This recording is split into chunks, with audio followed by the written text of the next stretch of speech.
Hello everyone, welcome to another video. Today we are going to read about Sonnet 18 written by William Shakespeare. This sonnet is also known as Shall I Compare Thee to a Summer's Day. So let's start with the structure of the sonnet at first, then we'll move on to the analysis, line by line analysis of the entire sonnet.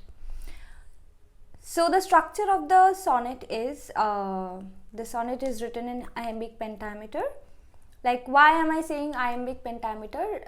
The rhythm of it is dadam dadam dadam. I know it sounds very funny, but what is iambic pentameter is it follows with a stressed syllable to a unstressed. Okay, shall I compare thee to a summer's day? So iambic is following the stressed to the unstressed, and pentameter is, penta we all know means 5, so it has 5 feet in it. Okay, so iambic pentameter. Now let's jump into the rhyme scheme of it. Rhyme scheme of the sonnet is A B A B, C D C D, E F E F, G G. So it's divided into 3 quatrains and 1 couplet. 3 quatrain as it first 4 lines, second quatrain is second 4 lines, then third quatrain is 4 lines, and then in the end 2 lines are the couplet. Okay, so rhyme scheme as in, so the first line ends with day and the third line ends with me. So just to clear up all the ideas about the rhyme scheme and iambic pentameter, I'm gonna make another video, please watch it. For now I'm giving a holistic view on it. So first line ends with day, third line ends with me. So alternatively these are rhyming, correct? The second line ends with temperature and the fourth line ends with temperate and then date.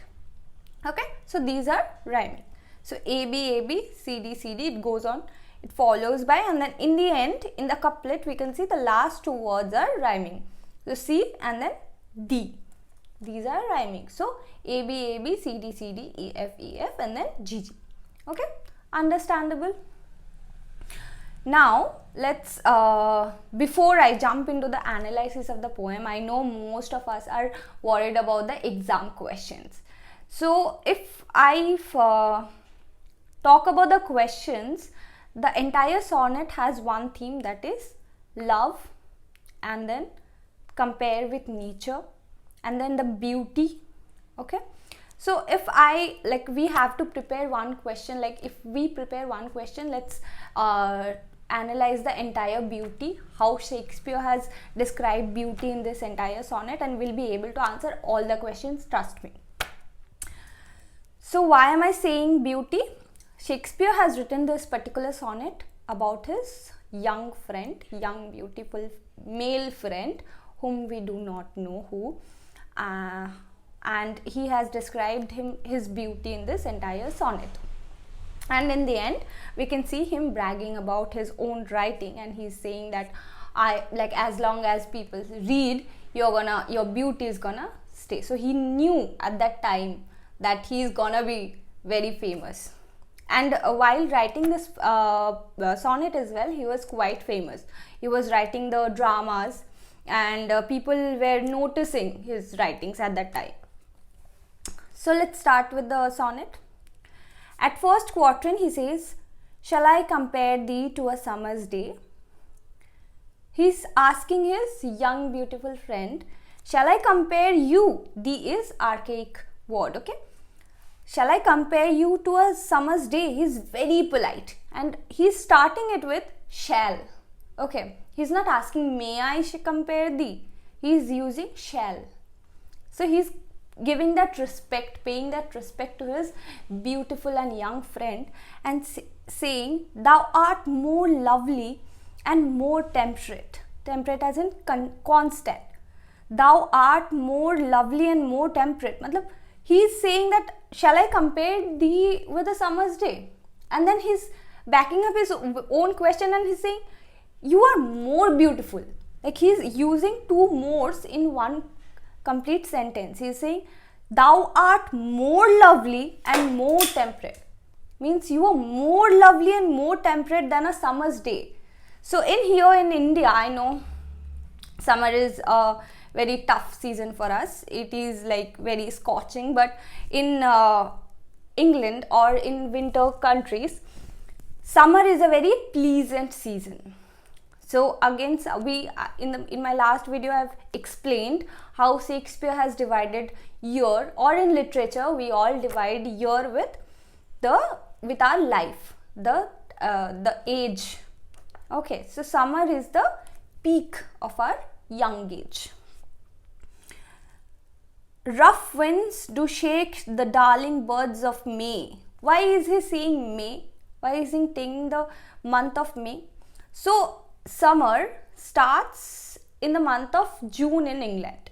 Okay, so if he is saying May, that means his friend is not that young yet. He is going to be in the peak, but he hasn't reached that age yet. So he is saying rough winds do shake. When rough winds come, the little birds in the trees, they do shake them in the May. And summer's lease hath too short a day.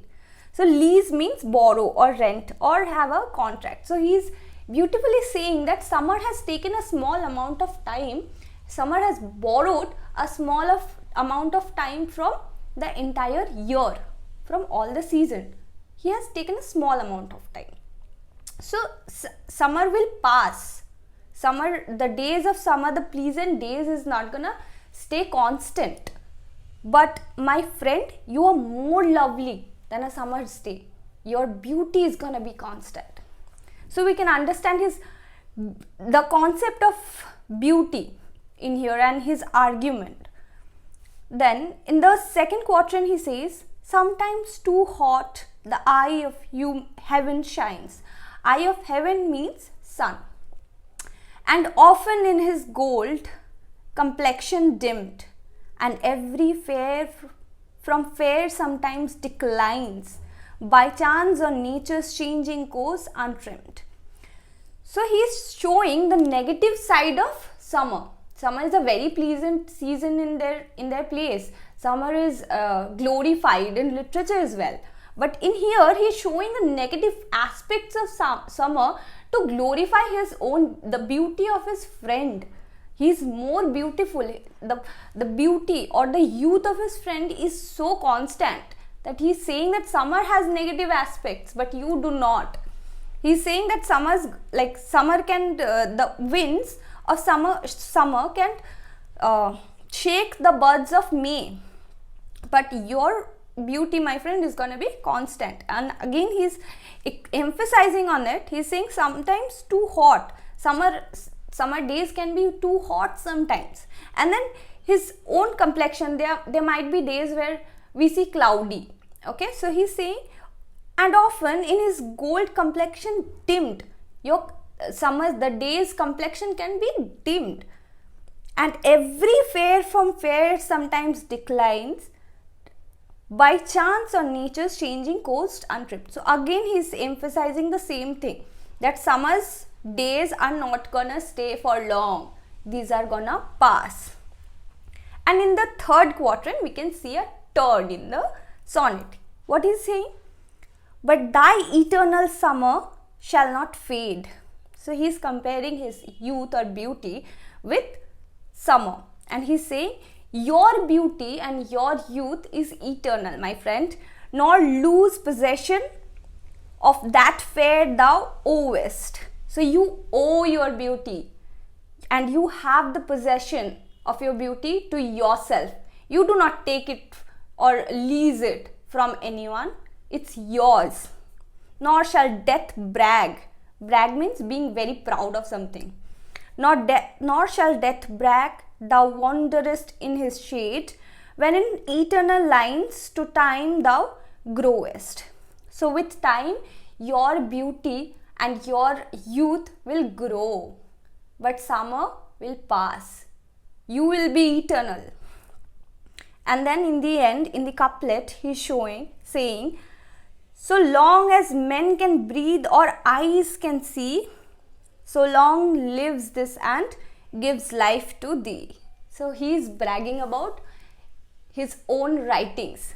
in here. We can also see he's saying, as far as men can breathe, as far as there are people and the people can read, this particular poem, these lines are going to stay in black ink, and these black inks are going to give you the beauty, the possession of beauty which you owe. It is never going to fade.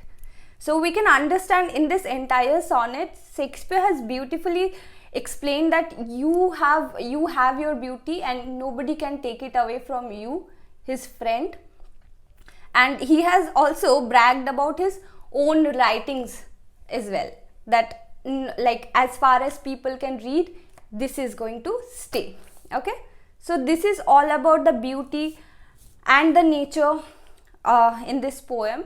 So I hope you understood it. If you have understood it, please write it in the comments, and if you have any questions as well, please write it in the comments and I'll love to answer them. Thank you.